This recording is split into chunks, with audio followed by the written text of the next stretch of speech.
Namaste and good morning. It's a beautiful morning and the pond is so placid. The birds are chirping and I saw some ducks just now with the babies. They were swinging by. And anyway, this morning I want to talk about a very great soul, Siddhartha.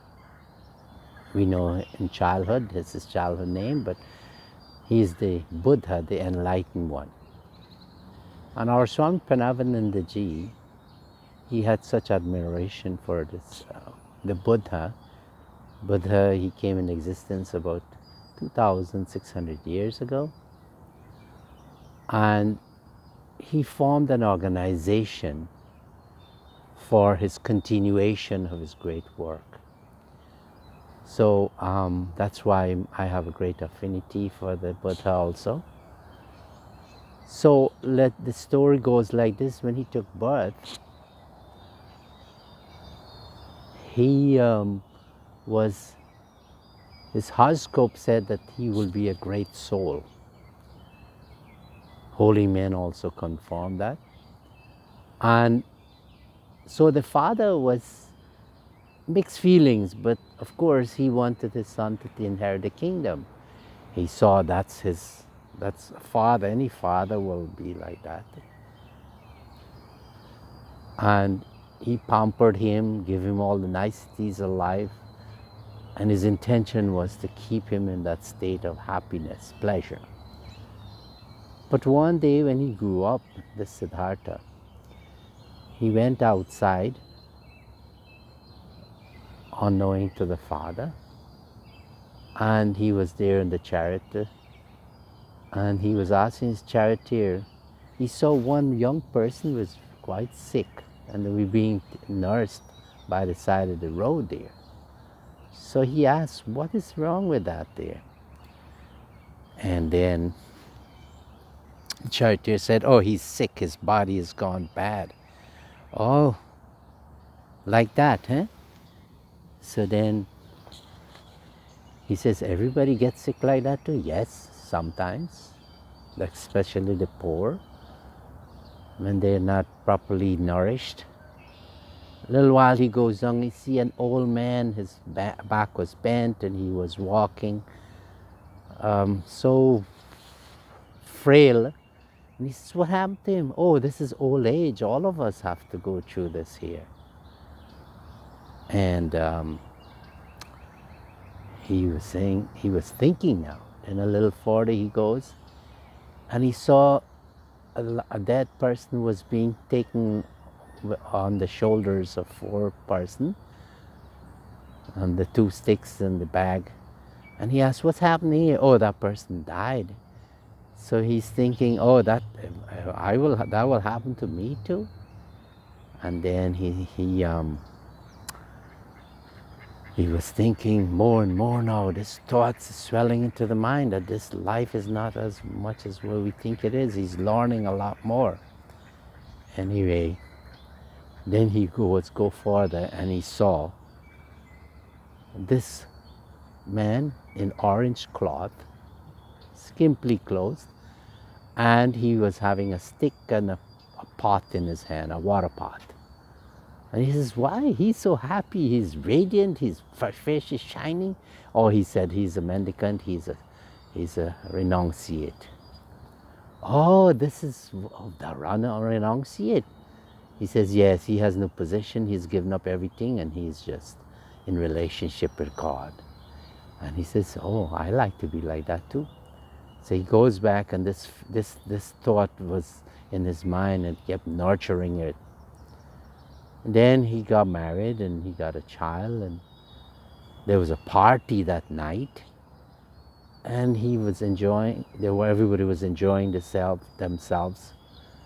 But after like around midnight, he decided, no, this is it. He has to leave this palace because he had too much of this enjoyment and food and females all over the place.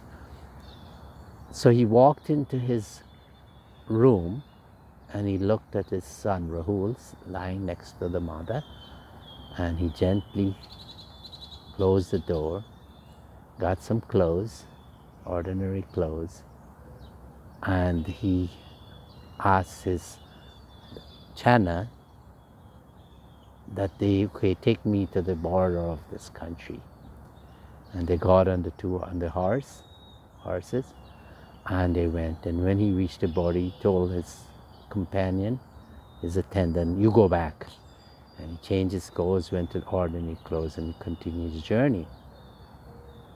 And now he was looking to what it is to find out what is this life is all about.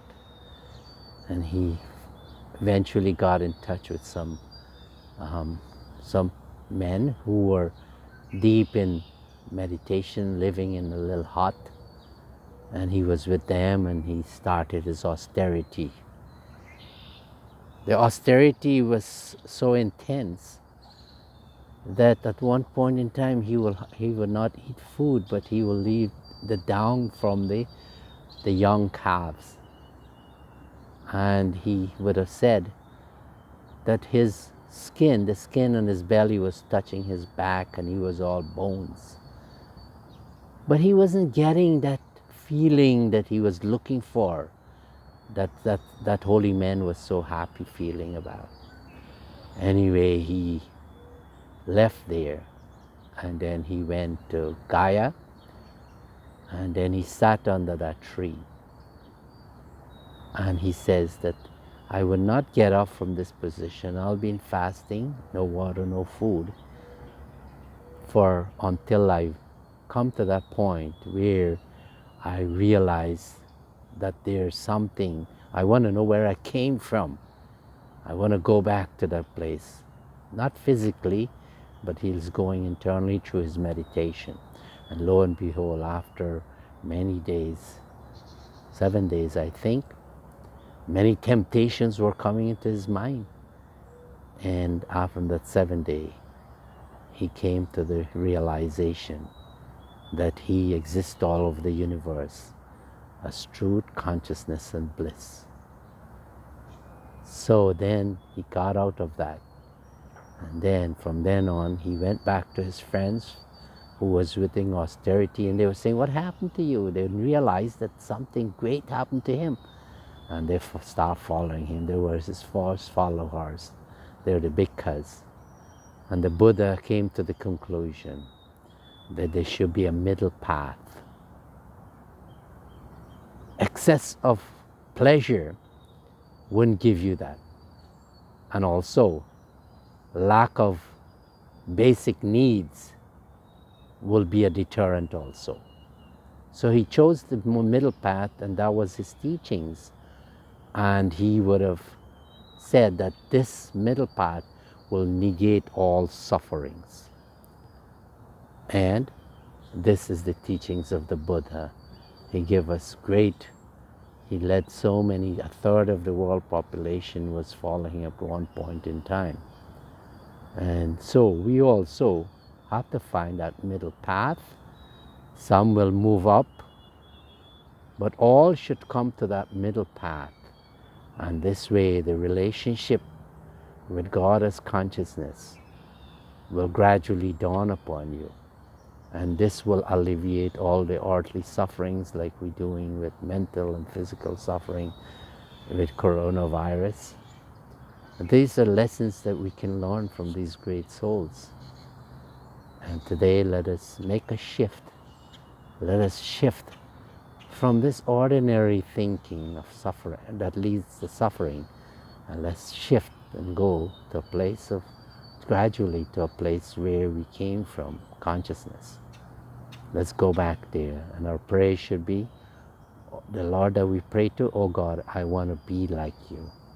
I want to be God-like. I want to be conscious. I want to rediscover that I'm consciousness.